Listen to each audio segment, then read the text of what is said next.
Ibati po kagabi dahil ng umaga. Okay po. Ang mensahe po natin ngayon ay patungkol po sa right priorities in life. So yung tamang priority. Meron pong tao nagsabi na, sabi niya, habang bata pa, sabi niya, dahil bata ka pa, gusto mo mangyari sa buhay mo? Ang sabi ko ng bata, mag-aaral ako. Then, magtatapos ako ng pag-aaral. Nung pagtapos ka na, magtatrabaho ako. Pag may trabaho ka na, mag-negosyo ako. Pag may negosyo ka na, mag-aasawa ako. Pag may asawa ka na, siyempre, may anak na ako. Ngayon, kung meron ka ng anak, may mga apo na ako doon. Mag-aasawa rin sila. Ngayon, kung meron ka ng mga apo, ano na? Magliliwaliw na lang ako. Ilibutin ko yung mga anak ko. Ngayon, kung mayroon ka na mga naglilibot-libot ka na lang, ano lang, patay na ako. Sa Bible, tayo po ay tinawag ng Diyos para mabuhay. Maunawaan po natin yung buhay na walang hanggan. Yung mga pinsan ko dati, hindi sila naniniwala na mayroon pang muling pagkabuhay ang mga patay. Para sa kanila, pag namatay, wala na. Parang doktrina ba ng mga, yung mga nagmimigay ng mga drugs, yung mga witnesses of Jehovah. Dahil sa kanila walang impyerno. O para sa kanila, ang impyerno yung libingan. Na sa kanila, wala nang muling pagkabuhay. Alam niyo ba sa Biblia, sa panahon ni Jesucristo, ng ating Panginoon, merong mga grupong ganon, merong religious group na hindi naniniwalang may muling pagkabuhay yung mga patay. Ang pangalan po ng religious group na yun ay mga Sadducees o Sadduseo. Kumpara sa mga Pariseo, na ang mga Pariseo naniniwala sila na mayroong muling pagkabuhay. Kaya itong dalawang grupong ito, pag nagpanag po sa kanilang pinakamataas na hukuman, na kung saan compose po ang hukuman na yun ng 70 elite person ng mga Hudyo, ng mga elders, o bata, mabasa sila yung scholar, hindi kung tinutukoy po nilang Sanhedrin, binubuo po yun ng 70 person. Sila po yung mga religious group, scribe, Pharisees, mga matatalino, na kung saan, kung tawagin po sila, Sanhedrin, kung baga sa Roman Empire noon, sila po yung tinatawag ng mga senators. Senador. Kung mataas silang hukuman ng kanilang bansa, ng bansang Israel. So makikita natin, may mga taong hindi nila naiintindihan yung purpose ng buhay. Pero ang tinanong, bakit ka pumasok sa relihiyon mo? Bakit ka nagrelihiyon? Sabi niya, gusto kong magkaroon ng buhay na walang hanggan. Ang tanong ko, sa pamamagitan pa ng relihiyon mo, mabibigyan ka nito? Mabibigyan ba sa iyong buhay na walang hanggan? Ano ang pinagbabasihan ko? Hindi po niya masagot. Kasi hindi po nga siya nagbabasa ng salita ng Diyos. Nakabase lang siya kung ano sinasabi ng nagtuturo sa pulpito.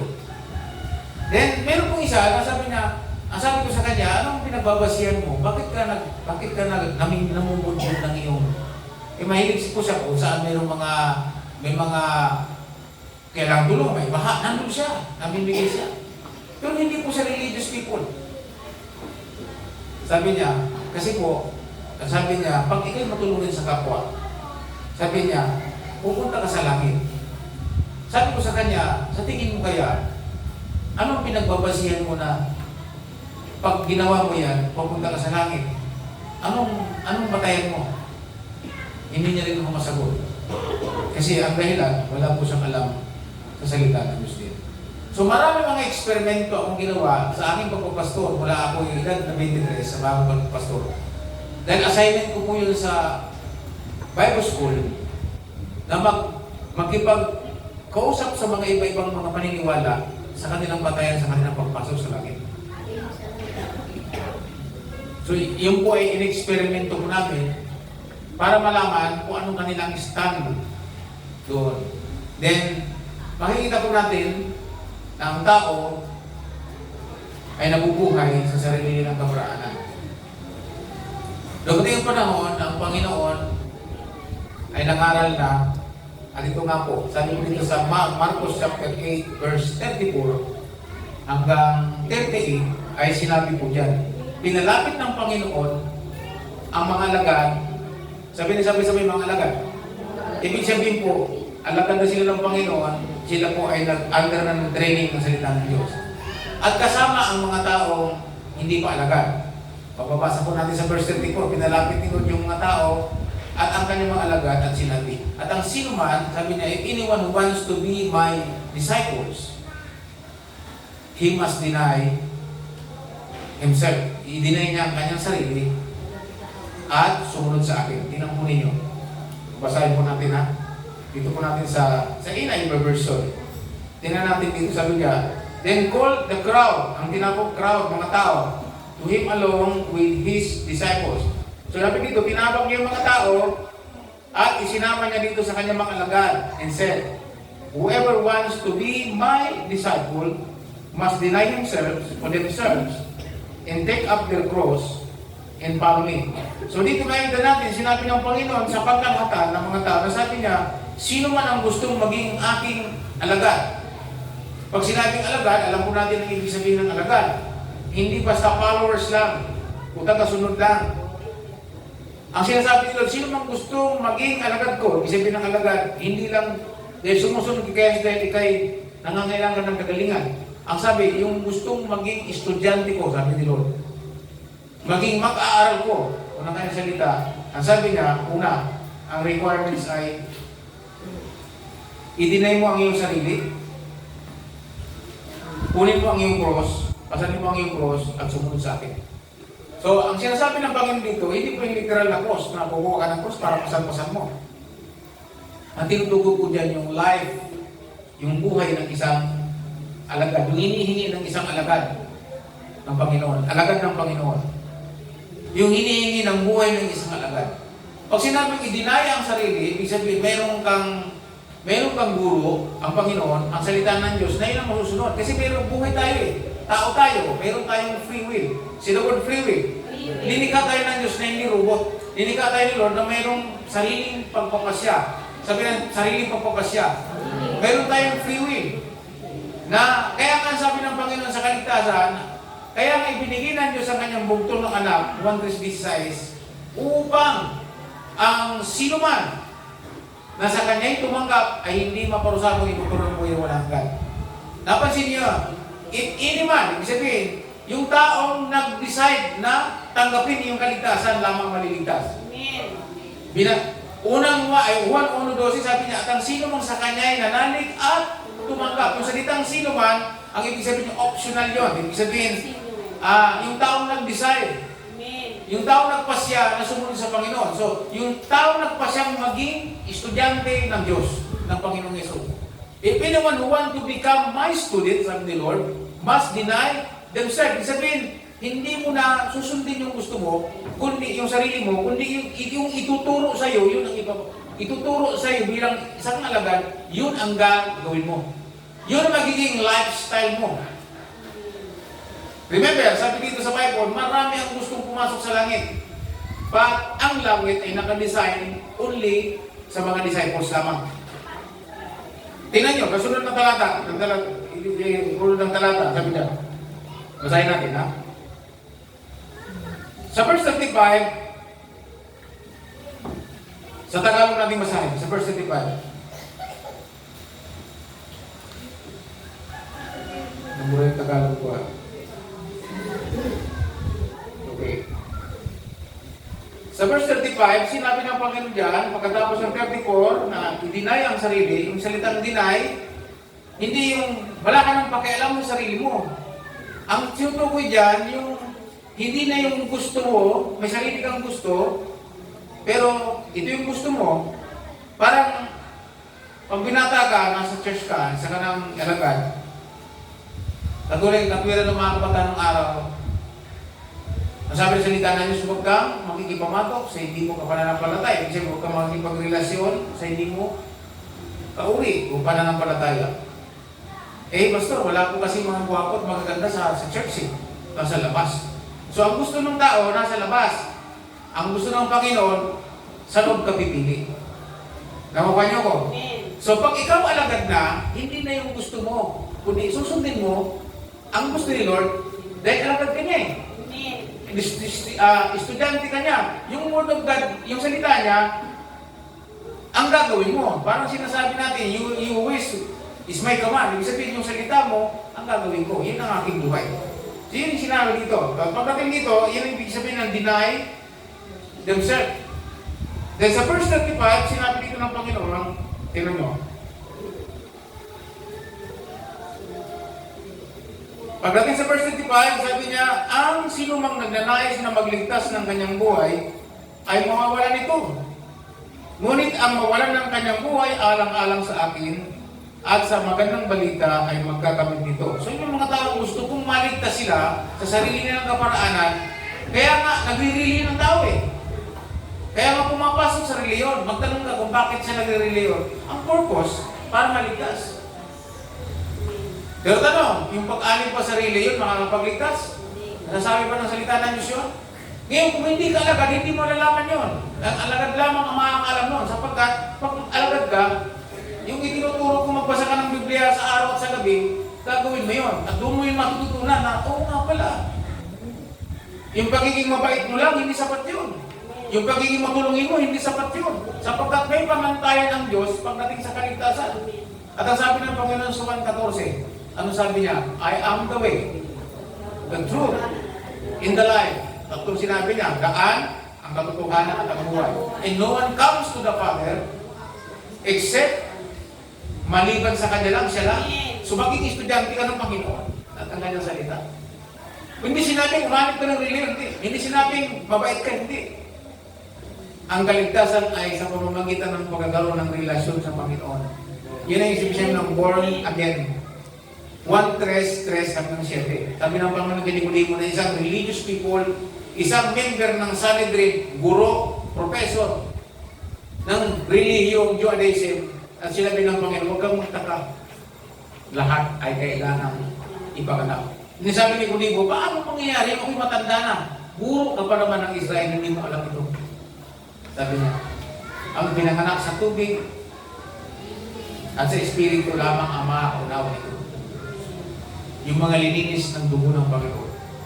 So makikita po ninyo, yung salita dito ay, sa verse 35, ang sinasabi po dito ng Panginoon, yung mga may sariling kaparaanan sa kanilang kaligtasan, hindi magkakamit nito. Ang kaligtasan ay hindi ito sa sarili mong kaparaanan.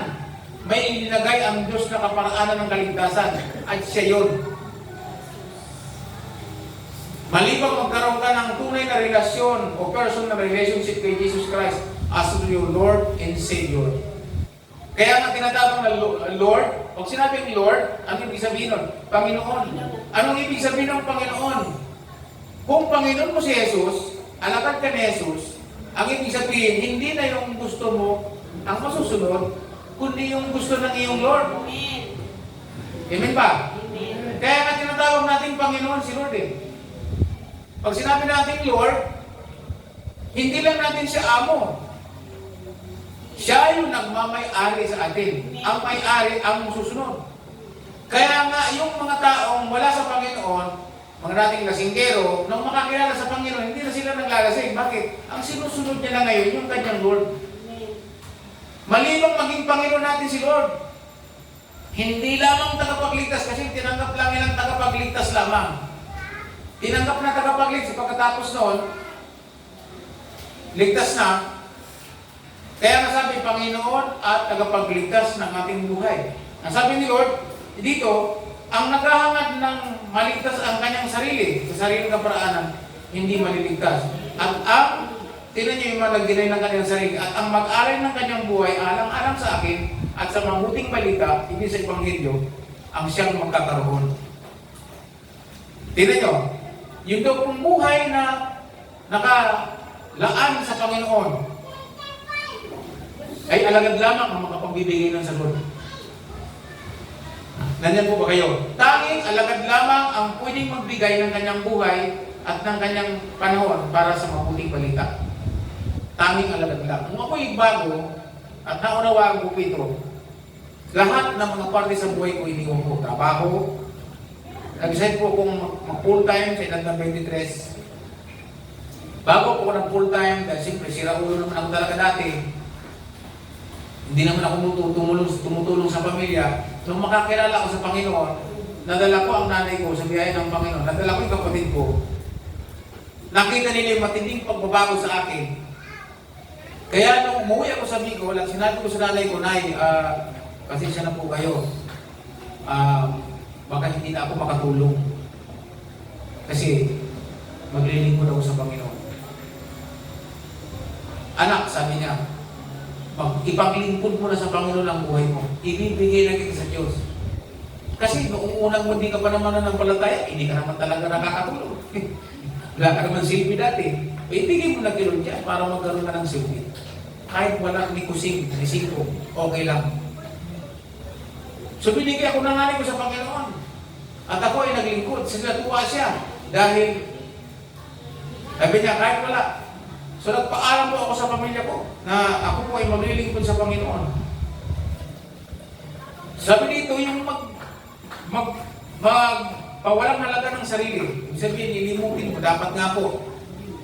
Kaya nung mula na ako'y maging alagad ng Panginoon, lahat ng desisyon ko sa buhay, tinatanong ko sa Diyos sa pamamagitan ng panalangin, inaalam ko sa salita ng Diyos, araw at gabi.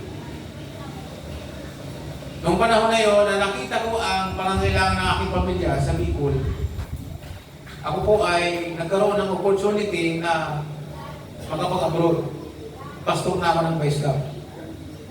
Yung time na yun, na nag-decide ako, naiiwanan ko talaga sila.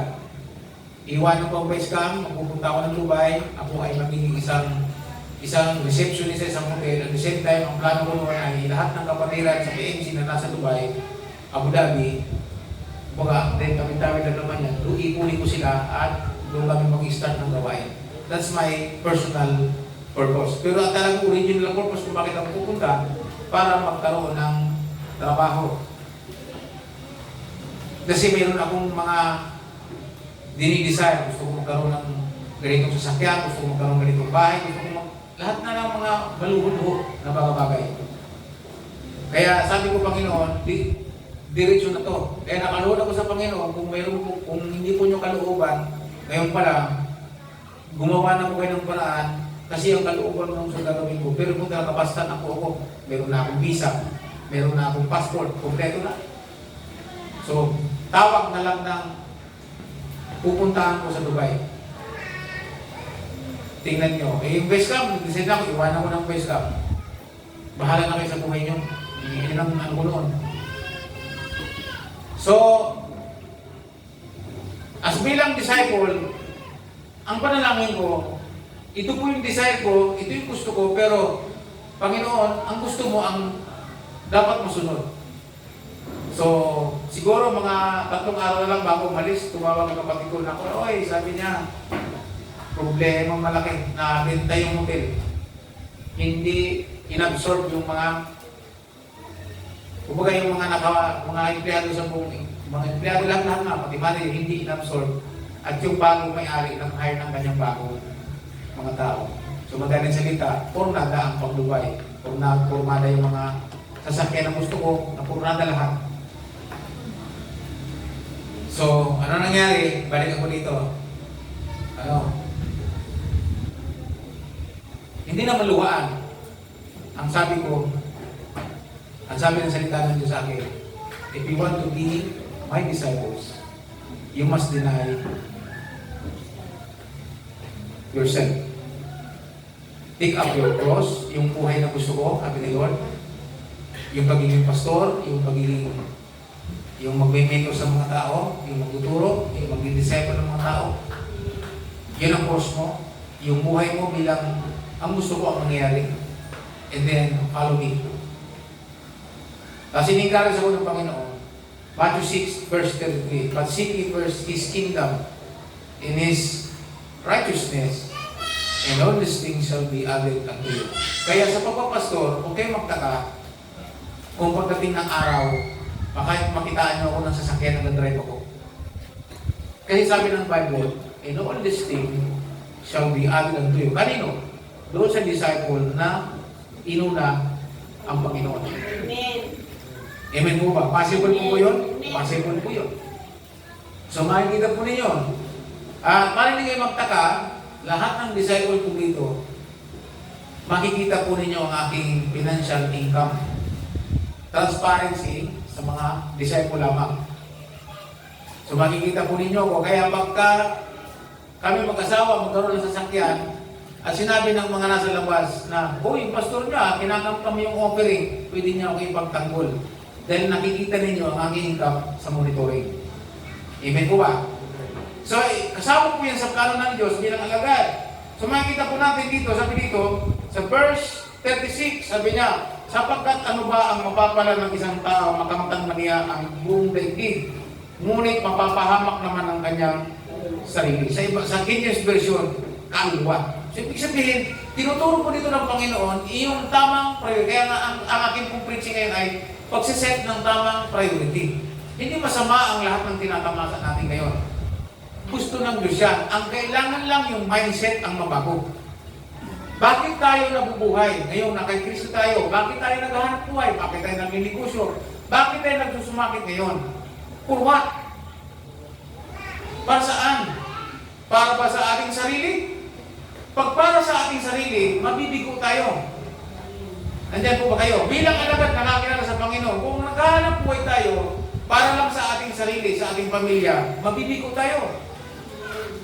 Pero kung naghahanap buhay tayo, nagtatrabaho tayo, nagninegosyo tayo, para sa Panginoon, siyempre po, pagka ang pamilya mo, pinabayaan mo, hindi para sa Panginoon yung pamilya mo. Bakit ka nagninegosyo? Para ang pamilya mo hindi papabayaan, para madala mo sa Panginoon niya. So sabi dito, mag-alay ng kanyang sarili, alang-alang sa Panginoon. So ibig sabihin, yung kanyang ang purpose talaga ni Lord, ang buhay natin nakaalay sa Panginoon. Pag binasa niyo ang Romans chapter 12, ialin ninyo ang inyong sarili bilang buhay na handog, kaya-aya sa Panginoon. Tapos huwag kayong umayon sa takbo ng mundong ito. Mag-iba kayo ng landas. Ang ibig sabihin po nun, sabi niya, "Do not conform to the pattern of this world," ang sabi po sa English, "but be transformed." Huwag tayong aayon. Yung mga, tinan po ninyo kung bakit tayo i-deny natin ating sarili. At yung lahat ng bagay dito sa mundo, malibot pa natin ang buong mundo. Katulad ng isang pastor natin, nalilibot niya ang buong Europa. Sabi, binibiro ko sana pumunta ka ng North Korea. Pag nakarating siya doon, hindi siya makaka-uwi. Punta ka ng Cuba, punta ka ng Laos, ng Nepal, mahirapan ka umuwi. Ay, sabihin, makamta mo man ang lahat ng bagay dito sa mundo, kung ang kapalit naman ito ang iyong kaluluwa. At tapos sa verse 57, ano ba ang may babahe ko para maibalik ito? Tingnan nyo. And then, dinugtong ni Lord sa dulo, na kung yung verse 36 and verse 38, nagsasabi ng right priority ng isang alagad. Kaya sabi ni Lord sa 34, kung gusto mo maging alagad, ito ang priority. Ito yung priority. You must become my disciples, sabi ng Panginoon. Take up your cross and do it. I-follow natin si Lord. Bakit ka mag-aasawa? Para sa sarili mo. Dapat ang iniisip natin, kahit mag-aasawa tayo, para sa Panginoon to. So laging nakalagay sa isipan natin, ano man ang marating natin sa ating buhay, yumaman man tayo, ang priority natin si Lord at ang kanyang mabuting balita. Sabi niya sa verse dito, ang mag-alay ng kanyang sarili, alang-alang, sabi dito, 35. At ngunit ang sino man magnais magligtas ng kanyang buhay, mawala ito. Ngunit, ito ang option. Ang mawala ng kanyang buhay alang-alang sa akin at sa magandang balita ang magkakamit nito. So, ibig sabihin, yung buhay natin nakalaan sa Panginoon para sa kanyang mabuting balita. Siya ang magkakaroon nito. Ito yung mayroong tinatawag na high reward. High reward, the good tidings ng reward. Siya yung nagdadala sa atin sa magandang premyo ng buhay. So imagine po ninyo, kung tayo po alagad, doon po nakala ang ating buhay. So, tinan po ninyo yung mga kapatiran natin nasa iba-ibang mga simbahan. Natulungan ng kanilang pastor. Ang CCF, lumago sila dahil maganda ang teaching ng kanilang pastor. Chinese po yung pastor, si Pastor Tan Chan. Pastor Tan Chan. So yung teaching ng pagiging disciples, malinaw sa kanya. Anin mong kayamanan, iiwanan mo din yan. Kasi po ninyo, hanggang sa nakakilala po ang anak ng may-ari ng SM sa kanila. Disciple po ni Pastor Tan Chan, ang may-ari po ng SM, yung anak ni Henry C. At ang ganda ng turo, sabi niya, lahat siya. Iiwanan din lang natin yan. What? Anong purpose? Iiwanan mo lang sa mga apo mo. Iiwanan din nila yung wala kang madadala. So ang may reward na dapat pupusan ay yung buhay na nasa Panginoon at nagugol tayo para sa mabuting balita na ibabahagi. Kaya bawat isa sa atin, ang ating sarili nakapokus para sa magandang balita. Ano bang magandang balita? Yung sinasabing Ebanghelyo. Ano bang Ebanghelyo? Na si Kristo'y namatay, napako sa krus, linibing, at muling nabuhay para sa ating mga kasalanan. Yun po yun eh. Yun ang gusto ni Lord na maipaglingkod natin. Yung buhay natin na ano man ang marating natin, kahit pagkapera tayo ng marami, ano man ang marating natin, ang sabi po dyan, doon nakapokus ang ating sarili. Pagdating po sa gawain na alam natin mayroong gagawin ng Panginoon, sumusuporta tayo. Halimbawa, ito na sarili natin. So, dyan, kailangan natin ng suporta. Gawain ito para po sa mabuting balita. Hindi lamang yung sa pinansyal, yung ating moral, na nandyan tayo kahit hindi natin kaya magtrabaho, makita lang mukha mo nandyan ka, na nandyan ka nakasuporta, okay na yun. O, ang preparasyon po natin yan, mula ngayon hanggang sa 29, 28 pa lang. Sisibakin na po yung 2 baboy. So, kailangan po ng mga tao po. Dadalhin dito, umaga ng linggo, nagtatrabaho lahat. At pagkatapos po, alas 2, start ang gawain natin sa anibersaryo. Paglilingkod po natin, yung mga bago, para makinig ng salita ng Diyos, yung ituturo po ng ating speaker, yung preacher, na ating pong naanyayahan na pastor ng PFC. Mayroong kumbaga, paano ko paliliwanag yan? For example, sa May 23, May 22 to pataas siguro, mayroon pong youth camp. Yung youth camp. Mga kabataan natin, mapupuntay natin doon. Kailangan nila ng suporta, pera. Ang isa, 2.5. Palapang pamasahe. So, pag nakaalay ang ating sarili, nandun yung nasain natin na isa ako sa mag-i-sponsor. Kasi para sa kaluluwa. Alin mo nga naman ang pera kung sa sarili mo lang. Kung nakatulong ka dun sa kaluluwa ng iba. Sabi ng Panginoon dito, ang mag-alin ng kanyang sarili at para sa mabuting balita. At yan ay magandang testimony po ng Macedonia. Ang Macedonia, hirap na nga sila sa buhay. Pero kaya po nilang maggastos alang-alang sa mabuting balita.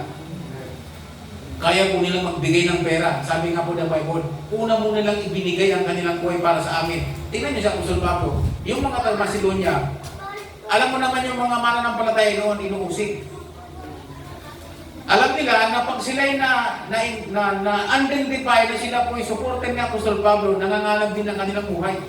Alam niya ng mga taga-Macedonia, pero hindi sila ng dalawang isip. Una mo nilang ibinigay ang kanilang buhay sa mga apostol. Hindi sila nangiming tumulong. At hindi lamang yun pati kanilang pinansyal, ibinigay po nila. Kaya nga hanggang ngayon, sikat po ang Macedonia sa Bible. At hanggang ngayon, ginagamit po sa preaching para sa pagbibigay yung buhay ng mga taga-Macedonia. Chapter 8 ng 2 Corinthians hanggang chapter 9 hanggang chapter 10. So makita po, yun yung buhay ng alagad. At ang pagiging alagad, hindi ito nangahulog ang aral ka. Kahit hindi ka nakapag-aral, kung naturo ka mabuti ng salita ng Diyos, magiging alagad ka talaga. So makita po ninyo, i-deny ang sarili. Ang lesson po dito, ang ating matutunan dito, yung pag-deny ng ating sarili. Alam niyo na kung sino ka, marami kang Marami tayong sarili. Yung sarili natin. Alam ko tuloy yung isang sinisira namin sa taas. Sabi niya, nung sinisira namin, sabi niya, meron man akong kilalang Diyos na karapat-dapat din. Ayan mo yung ginamit ng salita. Meron daw siyang kilalang Diyos din na karapat-dapat din. Sabi ko, sino ang Diyos mo? Si Jesus Christ? Hindi. Si Buddha? Hindi. Sino pa? Sino pa nagpapakilalang Diyos dito? Si Kipuloy ba? Hindi. Sino? Sabi niya, ako. Ako ang Diyos ng sarili ko, sabi niya. Ha? Hindi ka nang ilabot dyan. Sabi niya, kasi kung saan ko mang gusto pumunta, nangyayari man. Kung ano man ang gusto mong kainin, yun man ang kakainin ko. Ibig sabihin niya, tingin niya sa sarili niya, Diyos din siya. Napakamangmang, walang alam sa salita ng Diyos, kaya gano'n. O hindi tumipas ang isang buwan, patay, inanod sa ilog, lasing. O hindi, nagawa ba niya ang sarili ng Diyos niya? Inanod nga siya ng baha. Galing sa Mura, inanod, napunta doon kay, doon nakuha sa Abiluso, lubong-lubo na. Yun yung mga sarili ang iniisip. Pero, kaya sinabi ni Lord doon sa verse 34 na tinawag niya ang mga tao alongside ng kanyang mga alagad para sabihin itong mga bagay nito. If anyone who wants to be my disciple, sabi niya, kailangan limutin ninyo ang tungkol sa gusto nyo. Kunin ang cross. Ano ang cross? Yung buhay na kay Kristo. At sumunod sa Panginoon. Hallelujah. Yun po ang mensahe ngayon. So, anong priority natin? Ano man ang kalagayan natin sa buhay, gumanda man ang buhay natin dito sa lupa, lagi nang iniisip, iiwanan lang natin yan. Kailan natin ginagawa yan? Nandito pa tayo sa lupa. Tingnan nyo mabuti, kung hindi natin nisisit ang ating priority dito. Hindi naman magtatagal ang buhay natin sa lupa. Hindi ka maabot ng 120. Sino sa inyo rito maabot ng 120? Pabibigyan ko kay Marcos ng pera. Pero pag ibibigay si Marcos, wala na. 80 nga ngayon, pinipilit na eh. Bakit? Sinampay siya ang buhay ng tao. Kailangan daw 80,000, ay 80,000, 80 years old, 80, bigyan na. Kasi bihira na umaabot ng 100. Yung centenaryo. Dapat 80 pa lang ibigay na. Para mapakinabangan, di ba?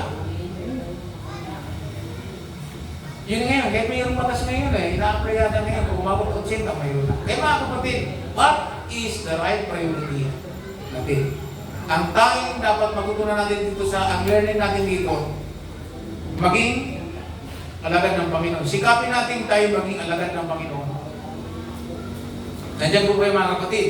At paano tayo maging alagad ng Panginoon? Sabi ni Lord, nag-offer si Lord. Sabi, if anyone who wants, sino man ang gustong maging alagad ko, ano ibig sabihin yan? Merong kaugnayan kay Kristo. Dapat niyo si Pedro, nung si Pedro po ay hinuhugasan ni Lord yung mga paa ng mga alagad, ayaw ni Pedro. Hindi yata ikaw na aking guro, sabi niya, hindi ko mapahugasan ang aking paa sa iyo. Pero sabi ng Panginoon, kung hindi ka papayag, hindi kita alagad. Wala kang kaugnayan sa akin. Kaya nung malaman ni Pedro yun, Lord, wag lang pa ako, paliguan mo na rin ako. Ang sabi ni Lord, ang nalinis na ng aking salita, hindi na kailangan paliguan. Ang tinutukoy dito ni Lord, kung ako naguro nyo, ginawa ko ito, gawin nyo rin ito sa iba. Napansinin nyo? Yung pagiging alagad, ito yun eh. Kasi mahirap kasi mahugas ng paa ng tao eh. Masyadong mababa. Pag hinugasan mo ang paa ng tao, minsan nga meron ko lang dyan, nakilala ko. Nagtatrabaho, hindi ko banggitin yung tao. Nagtatrabaho sa isang dito sa quarry. Ang ginawa, doon sa taong yun, yung paa ng amo, pinapupunasan yung sapatos. Hindi niya magawa. Hindi niya matanggap na pupunasan niya yung sapatos ng kanyang amo. Kasi naisip niya, napakababang Kaya hanggang sa hindi niya natanggap, nag-resign na lang sa trabaho. Kasi parang pinababa yung kanyang pagkatao. Sabi ni Lord, kung isa kang alagad, lilimutin mo ang sarili mo, gagawin mo. Ang hirap kayo maglingkod sa tao, yung inaakit mo na sa Panginoon, pero marami kong sinasabi sa iyo. Di ba? Parang ka, naghuhugas na kami. Ang paa. Mag-humble daw ka. Naalala ko yung nakakay ni tatay sa Cavite na dating hitman. Kung titingnan mo, parang hindi makakaputol ng lutong kamuti. Dahil ang among tingnan eh. Pero sa totoong buhay, kumikiting ng buhay. Nagpapabayan. Naakay ni tatay sa biyaya ng Panginoon, napatanggap niya sa Panginoon nakakilala. At nung nakakilala sa Panginoon, doon niya natutunan mag-humble down. Natatanggap lang sa Panginoon ng ilang linggo. Masigla na umaate. Napatawad sa mga kasalanan, nalinis ng kasalanan ng ganung uri ng buhay. At ilinimot ang kanyang sarili, tumanggap sa Panginoon. Ito na ngayon, dumating ngayon ang offer. 250,000, paunang bayad. Itutumba mo si ganito. Ang sabi niya, i-offer mo na lang sa ibang, huwag sa akin. Nakailod na ako. Ibig sabihin, disciple na ako nilod ngayon. Hindi na ang gusto ko ang masusunod. Wala yan, iwanan ko din yan, perang yan. At yung taong, siyempre, kung mamatay tao ka eh, hinapon sa daan, hinapon nga sa ng kutsi, ganito lang kahaba oh. Ganito lang oh. Paglingon niya, tingin niya, ang iksi-iksi naman ng isasaksak ganito, hinitian niya, tukbo siya. Kasi kung lalabanan niya yun, hindi sarili niya. Ay sarili niyang mangyari, kundi alang-alang sa Panginoon, takbo. Naintindihan niyo mga kapatid. Kaya yun, nung siya mag-humble down, alam mo kung pag umakay, papunta simbahan, 10, 20. Dala-dala niya sa church. Napupuno niya ang church dahil sa kanyang akay. Hindi marunong magsalita ng maganda. Ang sinasabi lang, sama ka sa akin sa church. Sabi niya, bakit? Basta, sumama ka maganda ron. Yun lang kanyang sinasabi. So, surprise na lang. Nangyari yun, mula nang isinukot niya ang kanyang buhay sa Panginoon. Ibig sabihin ngayon, ano ngayon ang ibig sabihin ng buhay nito? Buhay na nakasuko sa Panginoon. Yun ang kailangan natin maging buhay ngayon. So gusto nyo maging alagad ng Panginoon, ang sabi din dito, gusto nyo i-prepare sa atin yung buhay ng reward. May reward, magandang timings ng reward, magandang araw, ay walang iba kundi ang buhay ng pagiging alagad. So this is challenge sa bawat isa atin, yung alagad na ngayon. Kung alagad ka na, kasama ka na sa nakakilala sa Panginoon, ang kailangan mong gawin ngayon, magdisiplina, magsanay, magpatuloy. So yun sa English po yan, discipline, habit, consistency. Pupatuloy sa Panginoon. Yun ang kailangan natin. So, basahin po niyo ang Biblia, makikita po ninyo, ang langit ay nakadesign sa mga naging alagad ng Panginoon. At kailan magsisimula maging alagad? Kapag tinanggap niya si Lord bilang Panginoon at tagapagligtas sa kanyang buhay. Nung tinanggap ko si Lord as Lord and Savior, doon nag-start ang aking buhay alagad. Iniwanin ko ang aking trabaho at sinunod ko yung sinasabi ng Panginoon sa akin. Kasi nga nagkukwento, nag-aaral ako sa Bible School. Nag-aaral ako sa Bible School, aaral sa Panginoon. Nag-aaral ako sa Bible School, Santa Mesa. Ang pera ko niya minsan kulang. Magiging ko kayo mabuti. Kung hindi ko ilalay ang aking sarili sa Panginoon, hindi ko magagawa yun. Sarili kong pagkain yun. Mag-aaral ko ako sa Bible School para sa pagpapastor. Sa Bible training. Kulang ang pera. Wala pa akong pagkain. May pera pag walang pagkain, minsan walang wala. Biyahe ako pupunta ng Santa Mesa. Pagdating ng Santa Mesa, hindi na ako kakain. Inom lang ako ng tubig. Fasting na. Pag uwi, sakto na lang ang pamasahe papunta sa Montalban. Pag nakaranas na ako ng matinding gutom, ang gagawin ko po, lalakarin ko po ang mula sa Sorpresa, Santa Mesa, papunta doon sa Stop and Shop. Pagdating ng Stop and Shop, magkano yung pamasahe doon? Dati 7. Yung 7 pesos, ibibili ko po ng tinapay yun, makakakain ako. Tapos mula sa Stop and Shop, biyahin ako pupunta ng Montalban, makakawin ako. Ganun po yung aking buhay nung ako yung nag-aaral sa Bible School. Dahil sa huli. Ngayon po ang bawat isa atin, matututunan natin ito dahil sa pagiging alagad. At alam ko naman, pagdating ng araw sa harapan ng Panginoon, doon ko naman tatanggapin yung reward na para sa kanyang mga anak. Tingnan po ninyo, kung babasahin nyo ang Bible, matindi po ang reward. Even po yung mga pinuputan ng ulo, yung mga namatay na mababasa nyo sa Revelation, na nasa dampanan, sila nagre-request, Panginoong Diyos na makapangyarihan, kailan nyo pagkami igaganti doon sa mga taong pumatay sa atin. Ang sabi ng Diyos, maghantay-antay kayo ng puting panahon. Dinamitan na sila ng puting damit. At ang sabi, maghintay kayo sapagkat meron pa mga taong papatayin. Meron pa. Hihintayin pa yung bilang ng mga taong papatayin. Sabi nga ni tatay, baka ito na yung sa panahon ng Antichrist. Yung mga mamamatay dahil sa pananampalataya.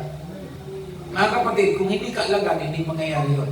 Kaya, mga kapatid, ngayon pala, ano man ang sitwasyon natin sa buhay, take up your cross and follow the Lord. Ibig sabihin, maging alagad ka ng Panginoon sa lahat ng sitwasyon ng iyong buhay. May pera man tayo sa wala. Lahat yan ay para sa Panginoon. Ano man mangyari sa ating buhay. Kaya nga sabi ni Pablo sa Pilipos, ang mabuhay ay kay Kristo. Ibig sabihin, to live is for Christ. Sabi ni Pablo, to live for me, sabi niya, to live is for Christ. Para sa akin, ang mabuhay ay para kay Kristo. And to die is gain. At ang mamatay ay ano? Pakinig. Ganyan ba ang gusto ninyo? So, set up your life as a disciple of Christ. Kunin natin ang cross. Yung cross yan, yung buhay na kay Kristo. And then sumunod tayo sa kanyang naisip. So, alam niyo na po ang ibig sabihin ng disciple. Ang ibig sabihin ng disciple ano? Sa Tagalog alagad, ang ibig sabihin yan? Ang gusto ng Kristo natin ang masusunod. Ang salita niya ang ating sinusunod. Ano po ang ibig sabihin ng pag tinawag natin siyang Panginoon? Anyan ko ba kayo mga kapatid? Ito ang magtatapos. Sabi diyan, alam ko ba niya ibig sabihin ng Panginoon? Pag sinabi mong Panginoon, si Lord, ano ibig sabihin? Siya nasusunod. Ay may talata sa Bible na hindi lahat ng tumatawag sa aking Panginoon ay papasok sa langit. Sino daw papasok? Kundi yung mga tumutupod lamang, sumusunod sa kalooban ng Amang sa langit. Sila lamang. Yung alagad yun na kinuha ang cross. Ipinamuhay niya ang buhay ng pagiging alagad. May talatang paano yung pastor yung sinasabi? Sabi ni Lord, sa panahon iyon, sabi ni Lord, marami ang magsasabing, Panginoon. Sabi niya, hindi pa nangaral kami. Nabasa niyo na ba yun? Nagpalayas kami ng mga masamang, mga demonyo. Nagpagaling ng mga may sakit. Kami naglingkod sa pamamagitan ng iyong pangalan. Sinagot sila ng Panginoon. Sabi niya, lumayas kayo. Hindi ko kayo nakikilala. Kayong mga ano sabi? Hindi ko kayo nakikilala. Isa nga, pinagtataluan nila yun sa mga yun. Bakit sinabi doon hindi ko kayo kilala? Dininay sila ng Panginoon. Bakit? Titignan nyo, may ginawa sila nag-ministry sila nagpalayas ng demonyo, nagpagaling, nag-preach ng mabuting balita. Ano pa? Naglingkod sa mga tao. Pero pagdating sa harapan ni Lord, hindi kilala. Dininay ng Panginoon. Nandiyan po ba kayo? Bakit? Sapagkat yung buhay nila, hindi buhay disciples, hindi alagad. Sabi nito doon, lumayo kayo sa akin kayong mga gumagawa ng masama. So yung kanilang buhay, evil. So kaya dito sa talatang binasa natin, pagdating ng 38, ang sino mang, sabi dito, tingnan nyo sa Tagalog, ano daw sabi dyan?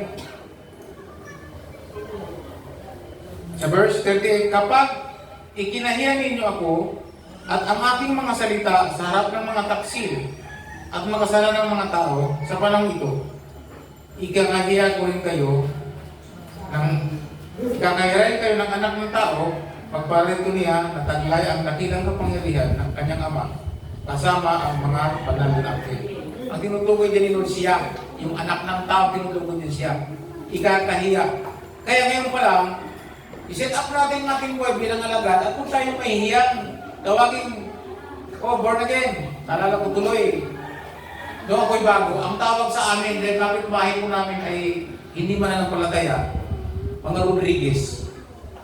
ang may-ari, Rodriguez po yun, may tindahan doon.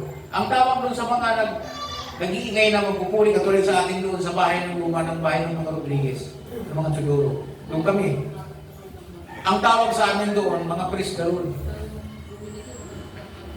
Yan ang bansa sa amin.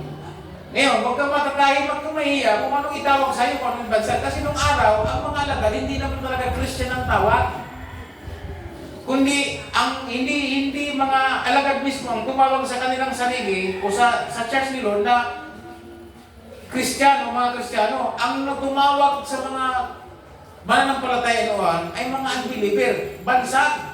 Hoy, mga Kristiyano, yan ang tawag sa kanila noon. Ibig sabihin, mga sumusunod kay Kristo. Yun yung sinasabi nila noon. Ang pangalan ng church noon, alam mo kung ano? Sino ang alam? Ang pangalan ng church noon ay ano? Ang pangalan po noon ay ang daan. Hindi po ang dating daan. Ang daan. Okay. Kasi sabi-sabi ko si Jeremiah, ang dating daan ng mga musakal. Ang nakalagay doon. Hindi ko sinabing yung dating daan ni Soriano, daan ng mga musakal. Kundi ang Bible lang sabi sa Jeremiah.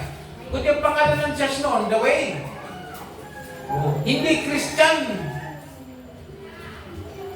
So, ang mga alagad po nung ganon. So, huwag ka mahihiya kung anong itawag sa'yo, kung anong bansag sa'yo. Naalala ko tuloy yung pastor namin, bumibili doon sa katabi namin.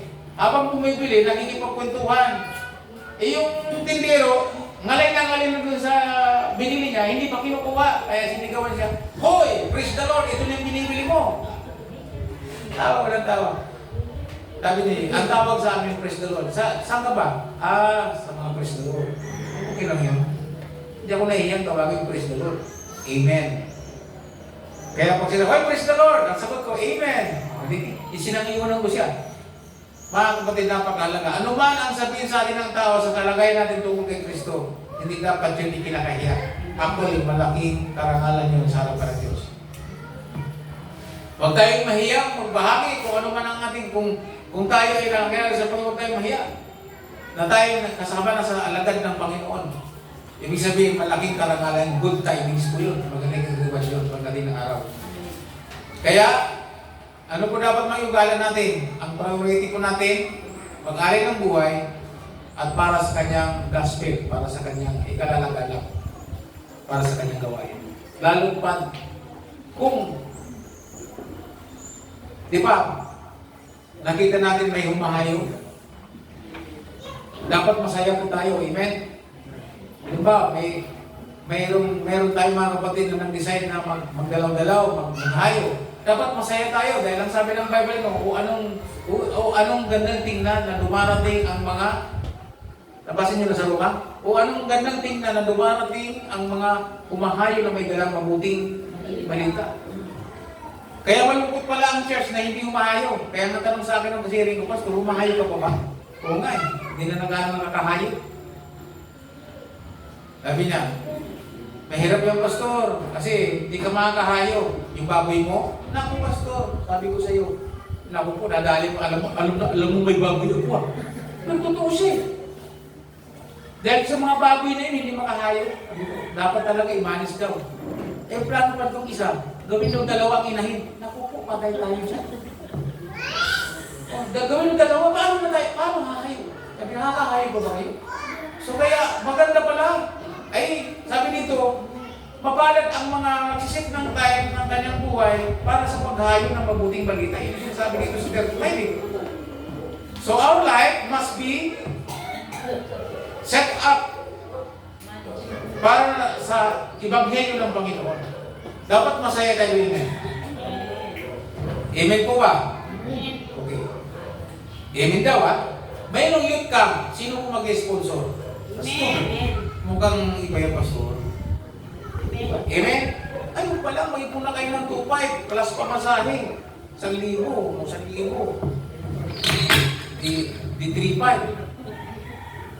Sa isang kabataan, masasamahin sa youth camp. Ngayon, pag may ginawa na sinundo sa buhay niya, anong mangyari? May reward ka. Okay. Sino gusto ng reward? Alam mo ba ang reward? Nasa kaluluwa ang reward. Sabi nyo dito. Amen. Ganun tayo naiintindihan mga kapatid. Kaya dapat, saan daw natin ilalagay ang ating buhay? Ang isiset natin ang ating buhay, saan? Sa pagiging alagad at sa kanyang gospel. Kaya dapat, katulong tayo ng bawat isa pagdating sa ikalalago ng Iglesia ng Panginoon. Sino sa inyo? Sino po sa inyo? Oh, wala.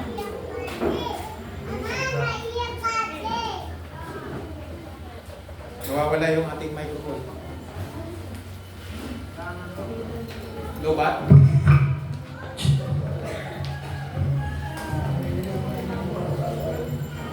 Okay po. So, ready po ba kayo doon? Practicing po natin ang ating buhay ngayon. Kasi ngayon, nakikita po natin, pag mag-cell group tayo, kulang tayo sa support. Di ba? Mag-cell group. Natutuwa ako, Mr. Wayne, galing sa Blue Rock.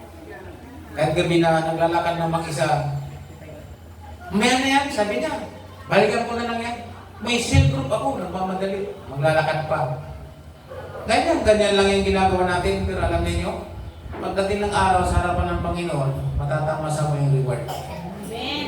Okay, kasama na po yan yung pwera sa papasok ka sa langit, mamamaya ka ng langit, may mga reward pa doon.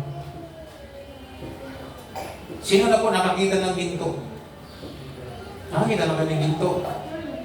So, kung nakakita namin ginto, mahal po yun.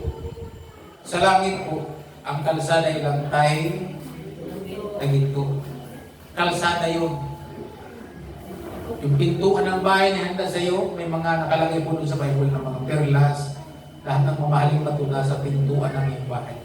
At ang bawat isa ay nakahandang mansyon, sabi ng Bible. Sabi ng Bible. Di ba may kantang yan ngayon, bahay kubo, yung bahay kubo, doon sa langit. Nalala ko tuloy yung pastor na ngayon kumanta ng gano'n. So I encourage you na sa pagiging buhay ng alagad. Ang salita ng Diyos, dapat mahal po natin ito. Araw-gabi, nasahin natin ito. Hindi po ako manghihinawa, ulitin ito. Ayaw man at sa gusto. Kasi, yung ginagawa ko ngayon, may reward nito kay Lord. Ngayon, kung gagawin mo, may reward ka rin kay Lord. Una, siyempre, pag nagbasa ka ng Bible, ang unang reward, matututo ka. Bibigyan ka ng Espiritu ng Diyos ng pangunawa. Yun yun. Aalisin ka ni Lord sa kamangmangan sa salita ng Diyos. Di po ba, sabi ng devotion ngayon, Kawikaan chapter 10, verse 20, ang dila ng matuwid ay parang pilak na mahalaga. Ngunit ang mangmang, sabi niya, ang katulad ay basura. Ang sakit ano? Kaya kung mangmang ka sa salita ng Diyos, para ka lang basura. At para magkaroon ka nitong alam, ay para maging alagad ka ito, kailangan mo. So tayo, manalangin tayo sa Panginoon.